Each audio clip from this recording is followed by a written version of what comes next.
Here we go. Share now.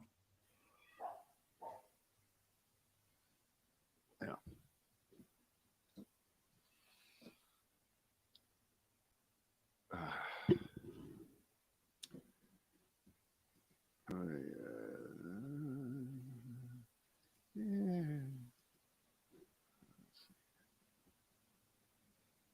Well, there you go.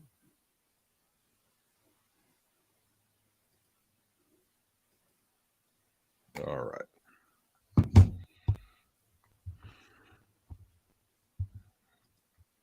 Alrighty. Oh, Bobby. He'll be punished later. Don't worry. Yeah, I'm sure. You Fiercely. think, I'm pretending I'm ignoring that, but you know damn well I'm not gonna let him get away with that shit. Savagely. Yeah. He's gonna regret the day he was born. Oh, boom. You're only Back getting today to the vet for more shots. You're only getting half a banana today, okay? Because that's Amber called me this morning. John called me.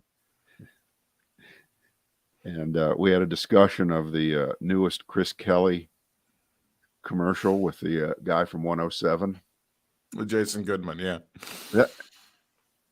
Is there no level? No, there's the answer is no. So just start with that. Let me just say this. He better be getting paid a ton of money. That's what I was saying. I mean, honest to God, really, there must just be like just a huge vat of a Brinks truck that just backs up to the front door every couple of weeks. And you know what, Britt?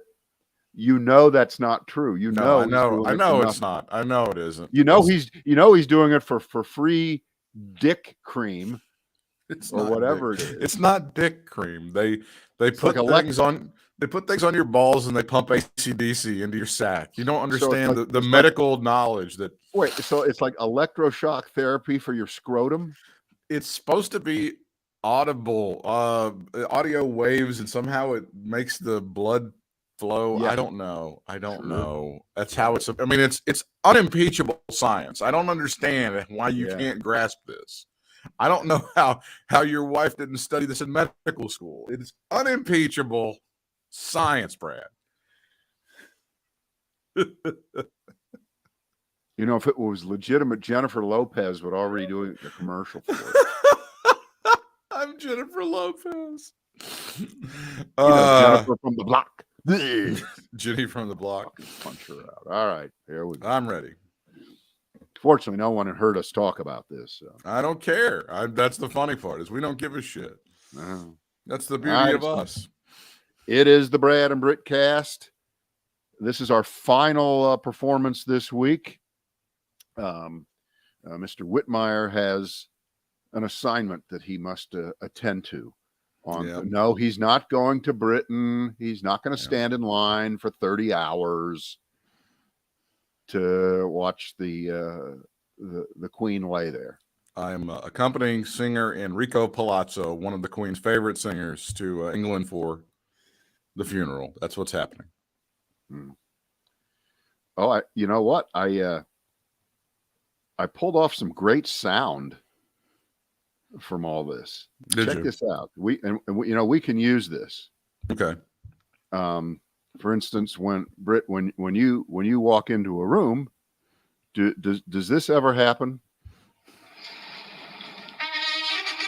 Yeah.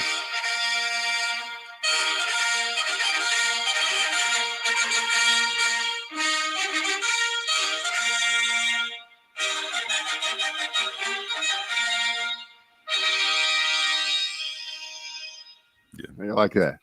Always. That was when they were gathered outside that place with that stuff, with those guys in those uniforms playing those trumpets.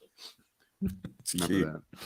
And then that guy, that funny guy comes out who looks like he's dressed as the court jester, and he's reading off this giant tablet, all this official stuff. And he's just screaming it. Okay. And at the end, all the attendants there, whatever they're called, are all standing. They take off those fuzzy hats, and you actually see them. You never see the guys with the fuzzy hats take them off, right? They never take them. They take them off, and they laid them on the ground, and they laid their rifles down on the ground, and then said the following.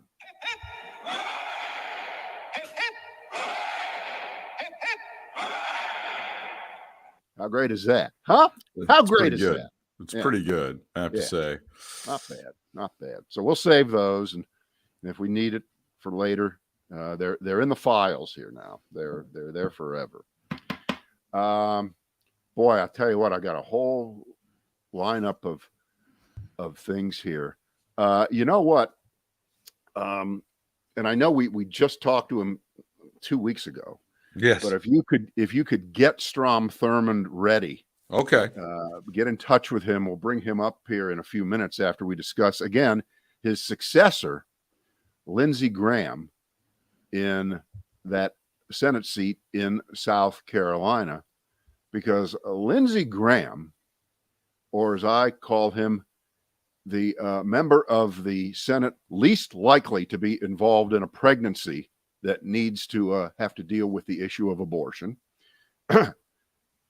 decided on Tuesday to give a gift to the Democratic Party for the election coming up, because he decided that the Democrats and President Biden, with what could only be argued as the worst timed celebration of the Inflation Reduction Act on a day where the stock market went down 1,200 Dow points, where the inflation number that was released in the Consumer Price Index was not as good as expected. In fact, it was actually kind of worse.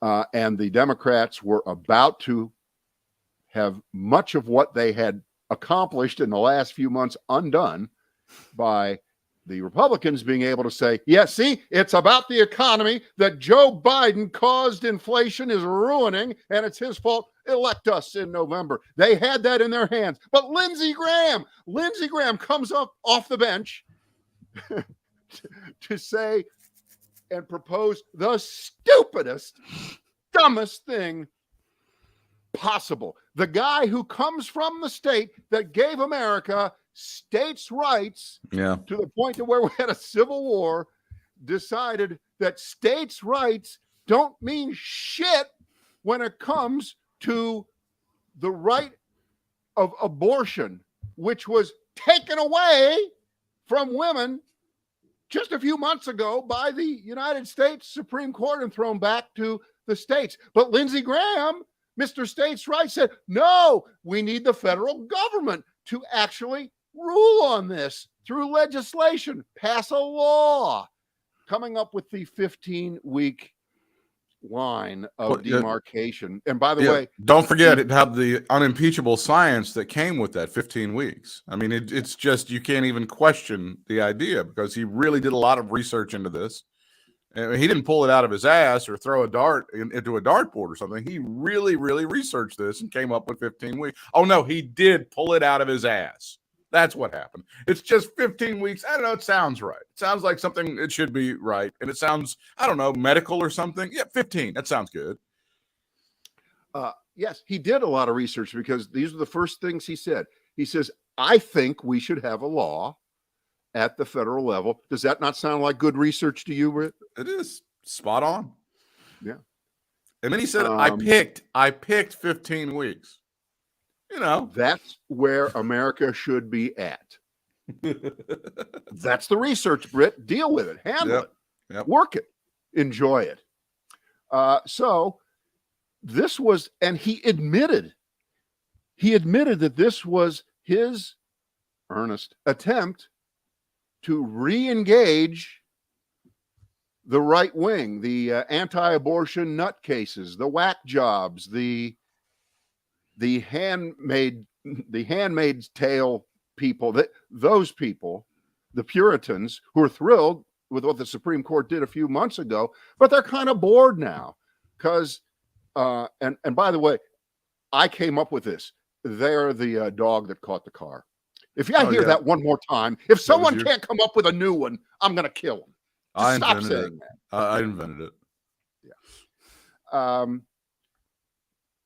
this is a case where they worked on this for 50 years. They got the Supreme Court stacked correctly. They got the ruling that they wanted. And now, because the implementation of these laws, state by state, by the way, I believe this morning, West Virginia joined the party and passed a 100% no abortions, not now, not ever, no rape, no incest. We don't give a shit. Even it comes from the planet Pluto. You cannot abort. Nope.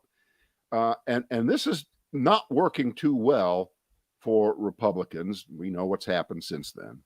And so this is Lindsey Graham's attempt to somehow, some way win the momentum back for Republicans to run to the polls and vote on abortion in November.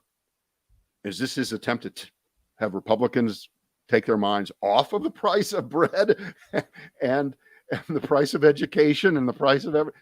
No, but he just thinks that because the Democrats have got all the momentum now, with women registering to vote in record numbers, including out there in Kansas right before that referendum, that this would be a winning issue. Yeah.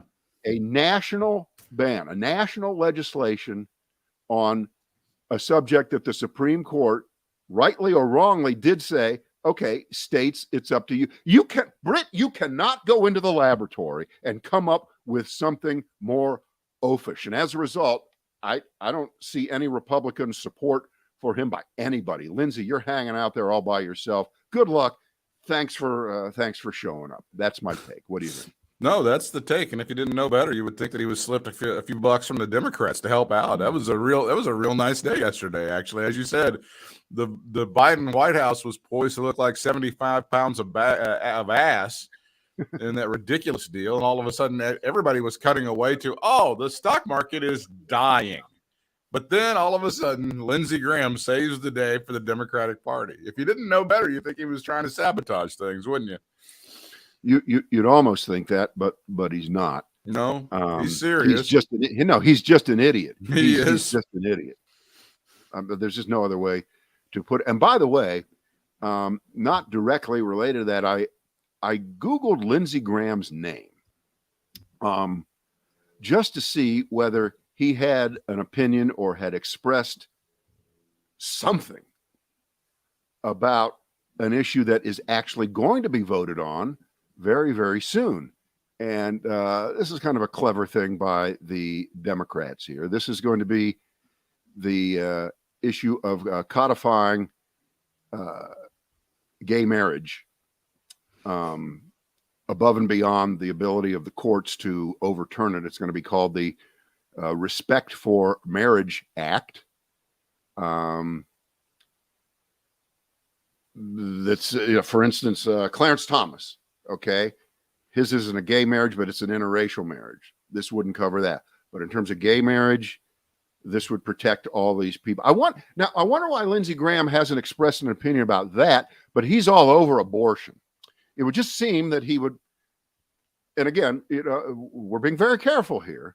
We would just think that Lindsey Graham just might, but of course we know he doesn't because he can't, because if he does, then they'll know what we know, everybody knows, that he pretends that he isn't, that they know. How was that? Correct. Anyway, yeah, that's correct. Way to tiptoe around it. Yeah. Let's just say that freedom to marry anybody you want, Lindsey.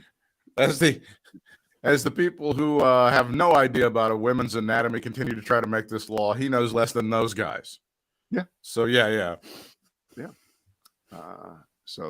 So that's that. Now, if we is Strom available? Machine on. All right, Strom Thurmond with us now. This Strom J. Thorne, state of South Carolina. We just got, by the way, I'm calling from hell. Kenneth Starr just came here, and we just had fantastic reception for Kenneth Starr, fine American. Hey, Ken, Strom, did Ken Starr bring some how should we say it, White House video tapes? He had him from the Clinton era. It was very subtly called Pizza and Blowjobs. I don't know what it is. We're gonna watch it later. I want to remind America Want to remind America, Kenneth Starr dug straight out of the ass of Jesse Helms, and that's why he has such a great reception with Jesse Helms here in hell. That's where he is right now. So what's shaking down your way these days, Strom? I think we have for the most part, I thought we'd taken care of all the Confederate monument things, but now I'm seeing a couple more stories popping up. I think in Asheboro, North Carolina. It's a fine community full of yeah, backwards ass people. people. Remove the last Confederate statue. I thought that whole thing was done. I thought it was done. I guess it's never done. We had the one mayor in Enfield, North Carolina, take down a statue, and now he apparently is receiving death threats. Things are going real well. We're excited in hell about football season. All of us down here, of course, Cowboys fans. Go Jerry Jones. Very happy about all of that sort of thing. Lots of things going on in hell, always going on in hell, where things are only slightly worse than they are where you are in the United States of America under Joe Biden. Yeah, look, you were a member of the U.S. Senate for 40 years, 50 years, whatever it was.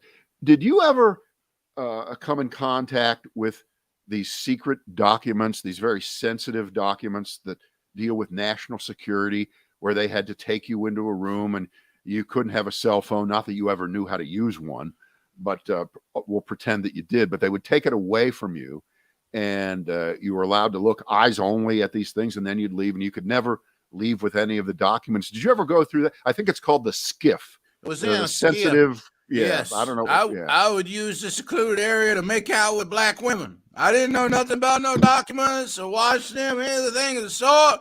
I was making out with black women in the skiff. That's what would happen with Sean J. Thornton.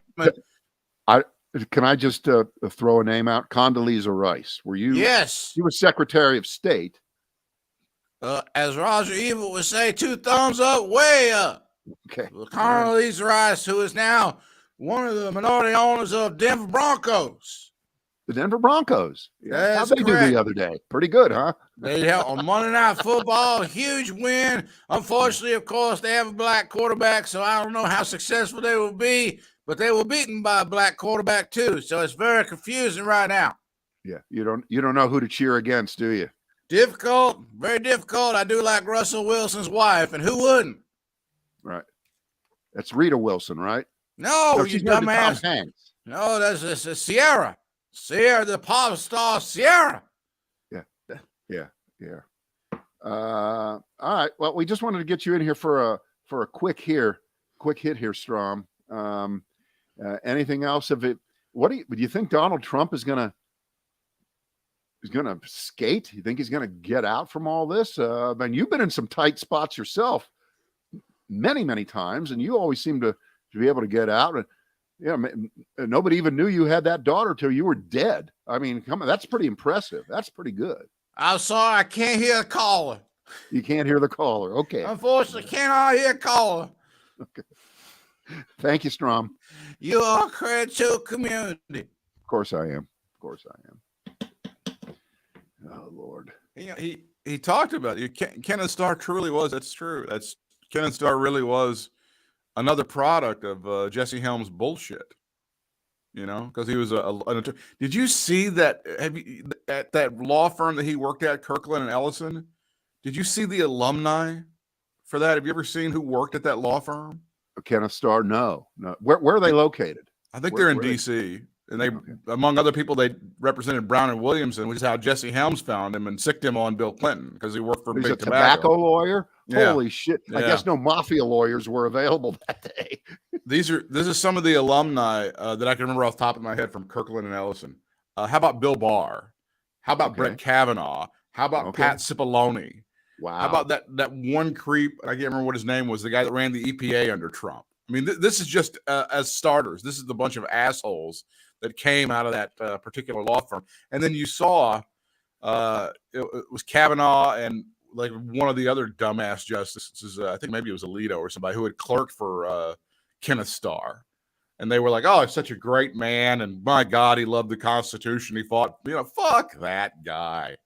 Fuck Kenneth Starr. And then the bullshit he went on in his second career, when he was at Baylor and he allowed football players to rape with impunity.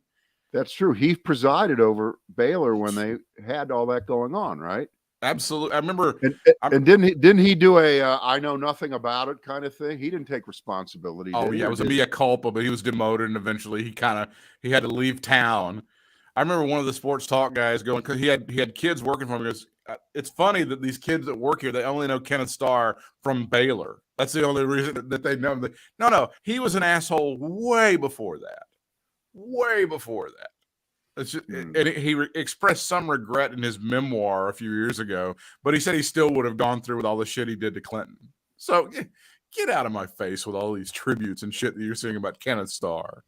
Blow me. Can we do a little off the grid, off the charts kind of stuff? Although it does apply, and I ran into this by accident, and I like to think I know some stuff, but there's a lot of shit I know I don't know. And sometimes I see things and I go, how could I not know this? And I guess it's just, stuff doesn't come up while you're going to school, or it doesn't seem to come up in the coverage of even current stories that might apply to something in the past that if you knew, it would help you a lot. Because I was looking at Lindsey Graham, and I was trying to find out the origins of states' rights theories as they're used now.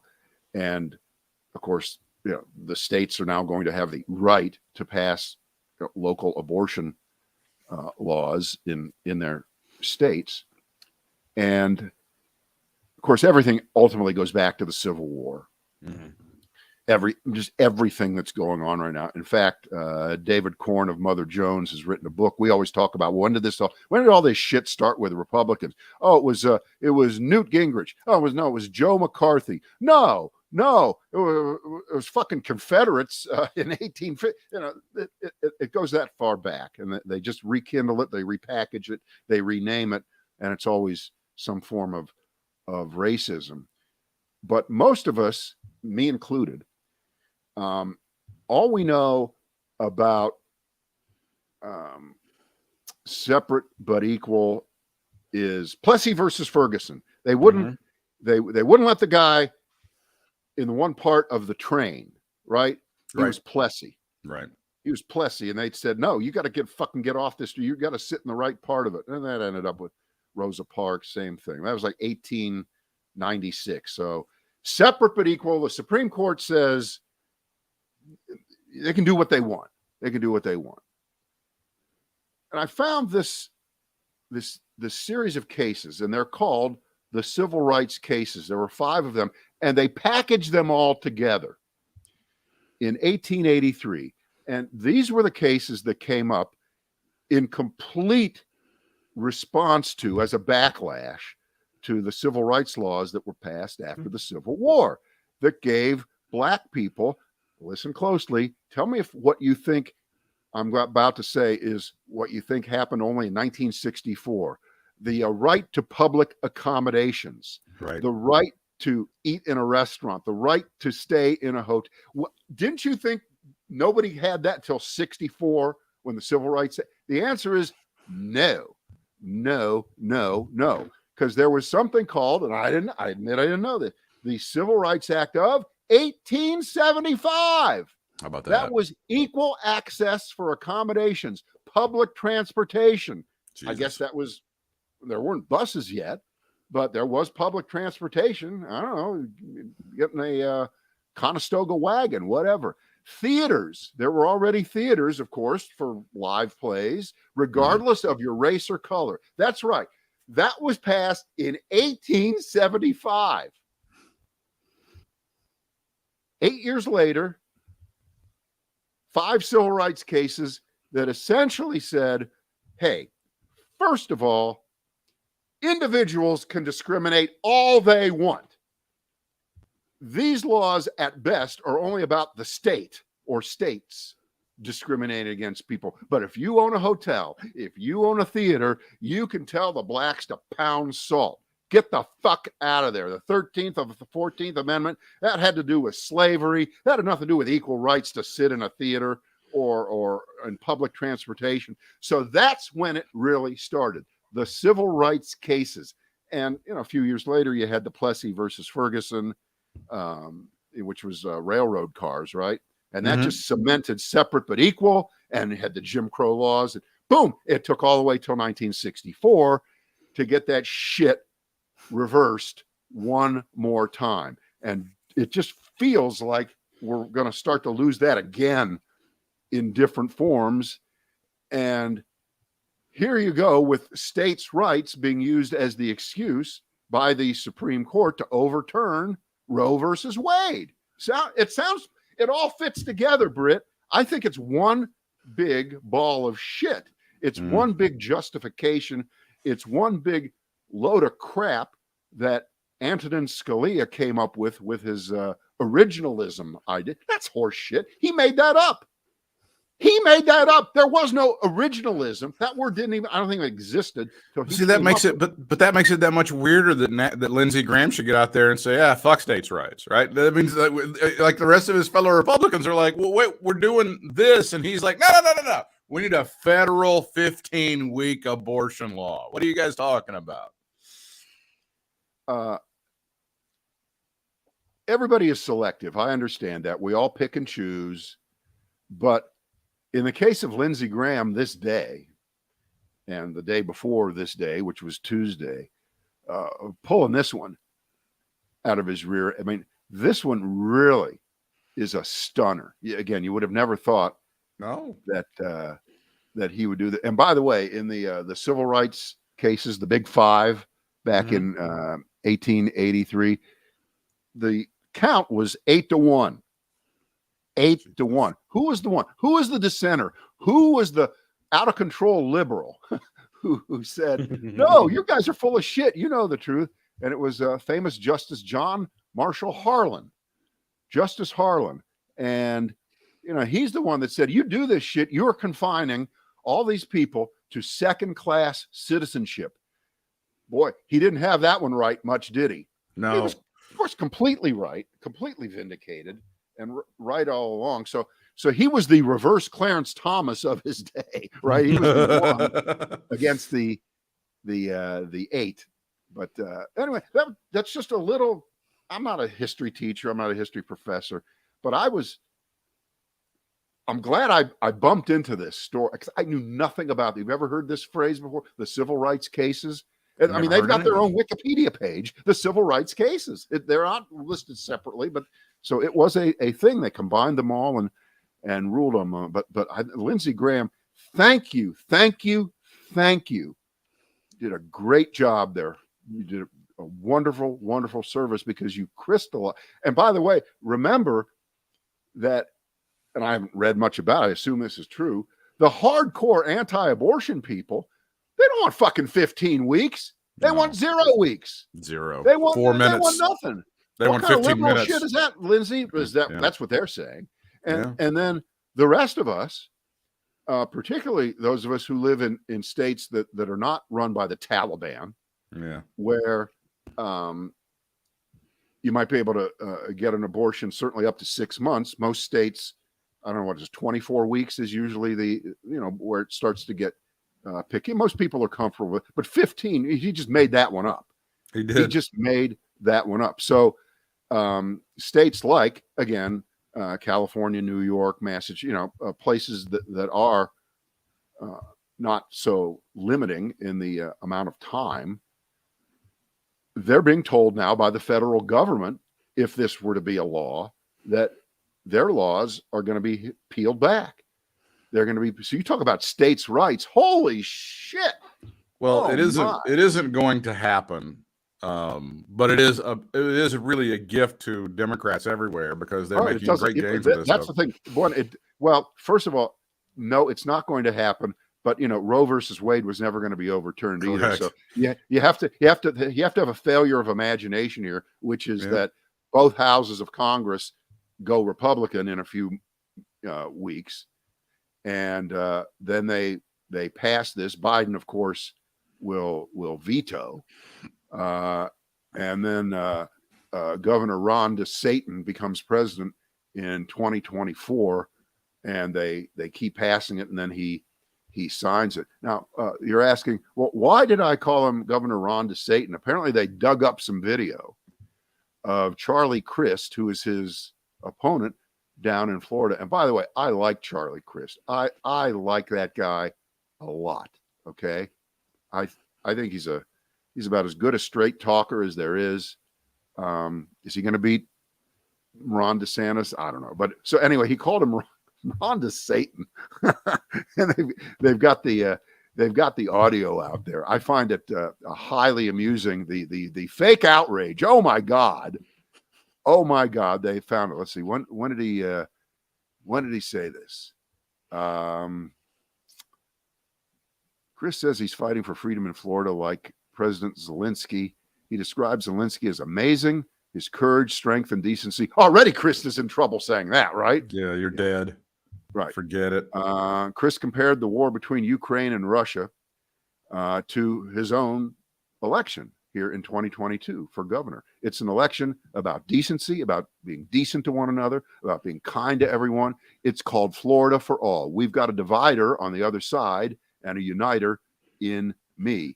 You know, some people call him Satan, and the fans started laughing.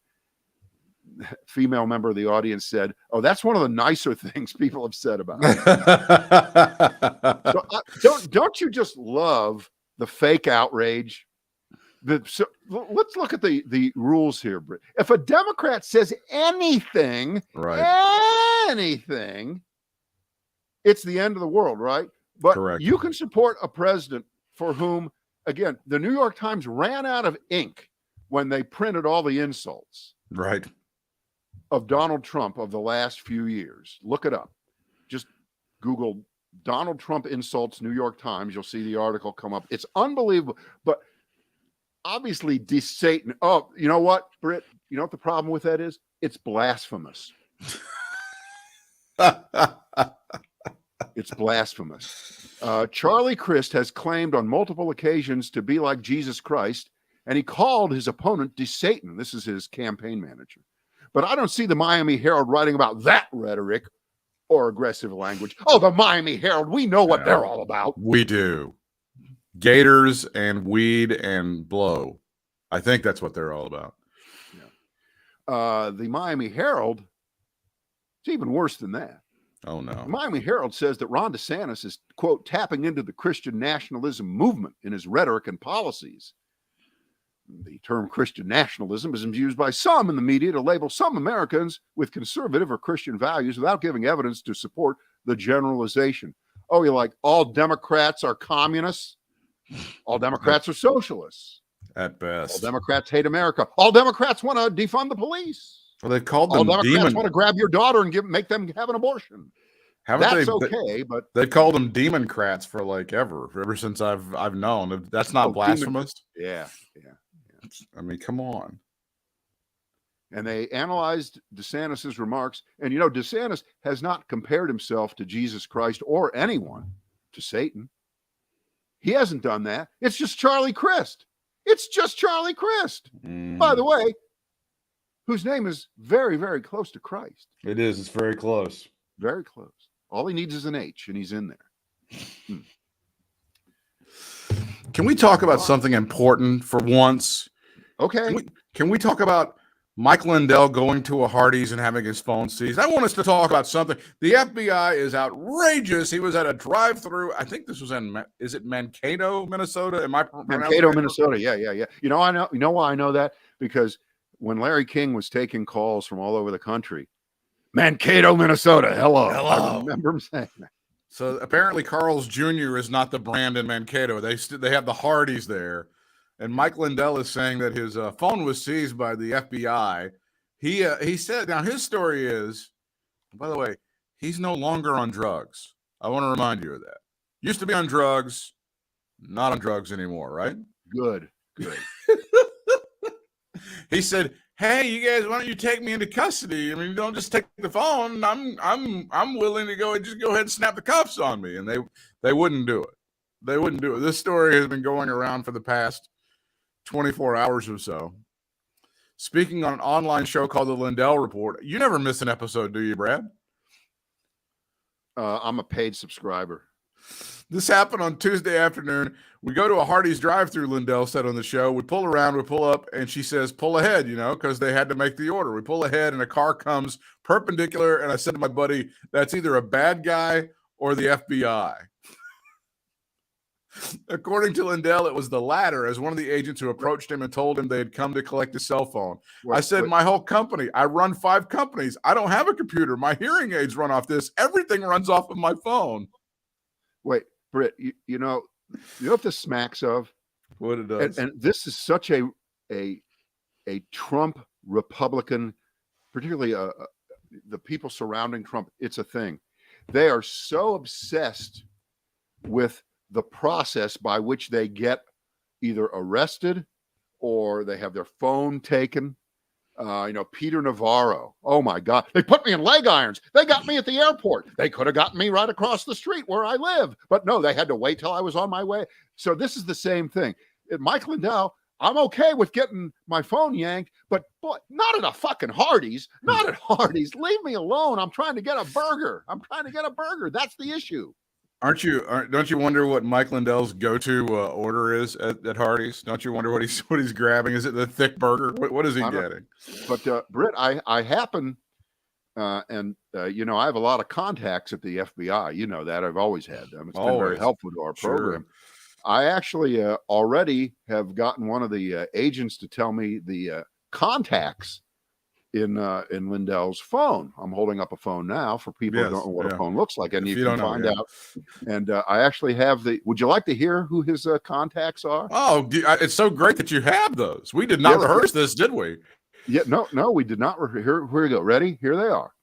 In no particular order. Individual 1, Sean. Rudy, and it's spelled RUDE-EE. That's pretty funny, isn't it? Like Rudy Valley or something? No, just Jew Space Laser Wizard.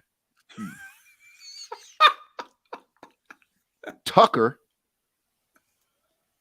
Italian Space Laser Paisanos. Then it says 1877 Cars for Kids. Fox Control Room. Dominion Voting Machine MacGyver. Oh. Laura. Laura, okay. 1888 Pillow Talk. All right. Oathies, Oathies. Oh, I know what that is. I don't know what that is. What is that? Oath Keeper. It's got to be Oath Keepers. Thank God for him. Proud Boys with a Z after the word boy. I love when they do that. Meadows, Baron, Bannon. Those are the first contacts on Mike Lindell's phone. Isn't that amazing? That's amazing that you had that information right in front of you? I had no idea. I know that there was one on there that said definitely not my drug dealer. That was one of the contacts on there. I don't think he's in the first tier. He didn't make the cut. He's not got the star next to his name. Yeah, they relegated him to the next tier there. Oh my. Here's another great story. I know you saw this one. Trump called into a pro-January 6th rally at the D.C. jail. Did you see this story? You know what? I saw it, but as Trevor Noah says, I ain't got time for that shit. So I didn't read the whole story. Ashley Babbitt's mother. So you get to hit me with fairly fresh information. I didn't read the whole story. I saw the headline. Ashley Babbitt's mom was bitching, moaning, whining, kvetching, and complaining about the treatment of the January 6th prisoners in front of some sort of jail. And then she had asshole senior there call in on the phone, and he addressed the crowd and talked about how awful these people were. And he called the person who killed Ashley Babbitt a murderer. The Capitol police officer who now has unmasked himself is Mike Bird. He calls him a murderer, Brad. Well, Britt, again, you and the rest of your cohorts don't understand what happened in this country on that day, January 6th. A woman was brutally murdered at the U.S. Capitol. in a story that remains unsolved and uncharged. And until that is adjudicated, justice means nothing in this country, Britt. That is the story of January 6th. And I'm glad there's one person in America that understands that. His name is Donald Trump. And I'm glad he's on it because, in the history books, they're going to ignore this, but they shouldn't. This is the only thing that matters. That's all that matters.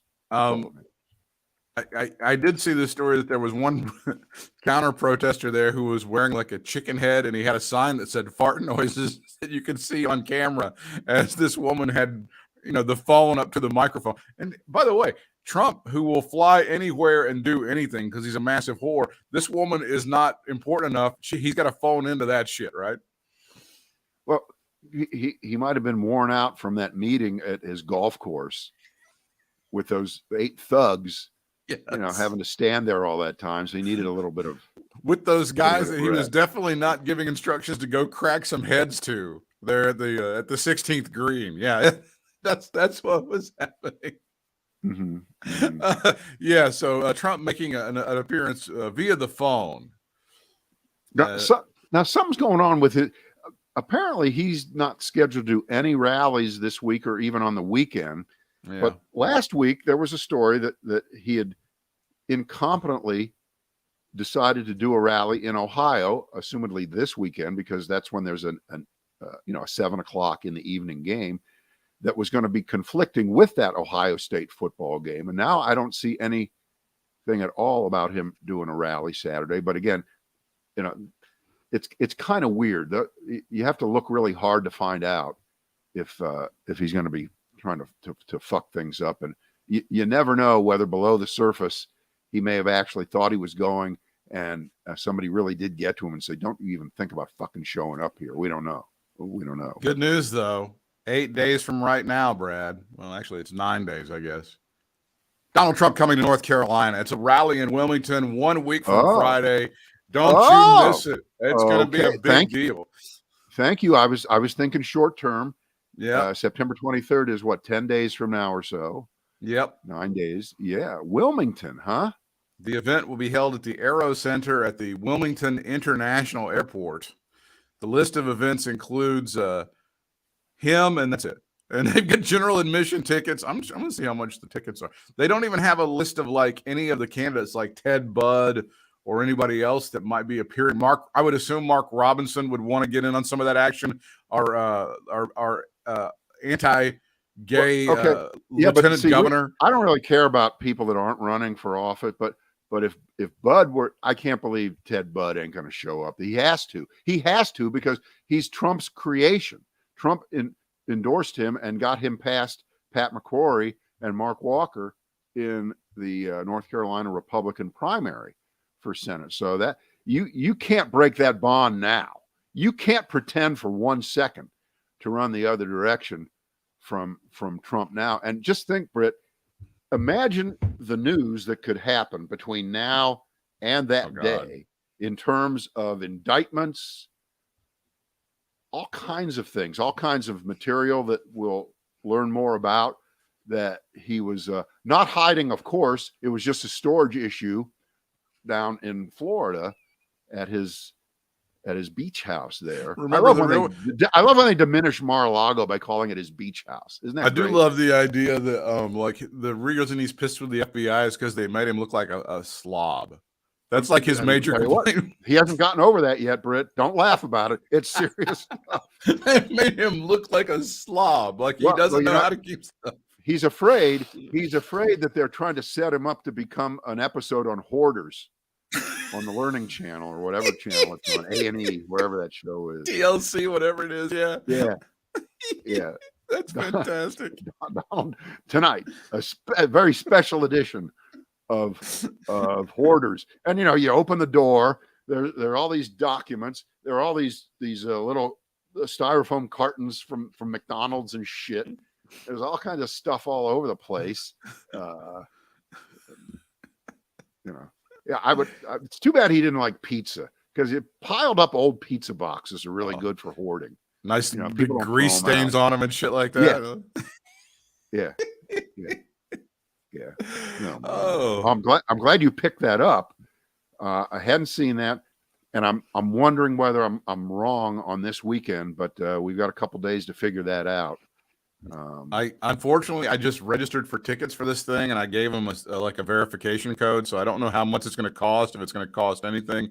I'm now in their system. They got my phone number. I'm going to block the shit out of this number now. No, you don't want to block it. You want to talk to them. You want to talk to them. If they call you, you lead them down the primrose path. Yeah. Yeah. And you know what? If you play double stupid with them when they call them, say, can I give you my social security number? Would that be okay? Would that work? Just to see how they respond. I do that all the time. I said, you're going to need this to draft the money, the contribution out of my account, and just like, it's 66122. And just give them, now, something like that. Do you want my bank account number, or do you want my credit card number? Which one? And I can give you both. Yeah, if that's helpful.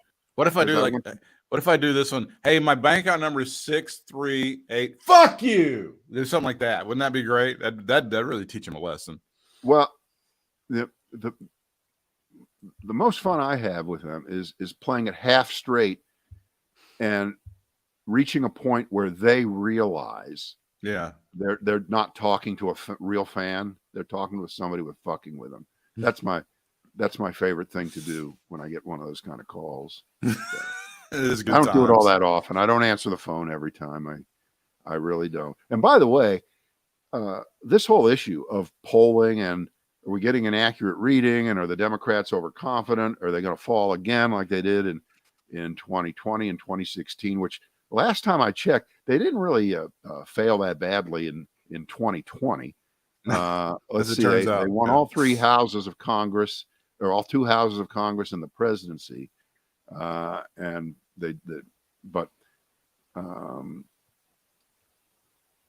now we're a couple years later, even more people have dropped their landlines, right? There are fewer people. Correct. The people that are left, right, are older, who still have landlines, and everybody's smartphone has, the blocking thing on there, scam call, right? It's all there. So no wonder they can't get a representative, decent sample of people, because first of all, nobody answers their phone anymore. No. And you just can't do it. You can't, they can't do it. And they don't want to admit that, because once they admit that, then the industry ceases to exist, right? Pretty much. You're not going to canvass people door to door. You can't pay enough people to do that. It's too expensive. Unless you figure out, they got this thing where you can send messages featuring letters and numbers on your phone. Unless they figure out some way to kind of verify that and do it that way. Yeah, nobody answered. Nobody's going to respond. They can't. You can't do it by text. We all know what scam texts look like. So, say a prayer for the polling industry. I shall. I shall. All right. This is our last thing for this week, and we'll be back on Monday. See you on Monday.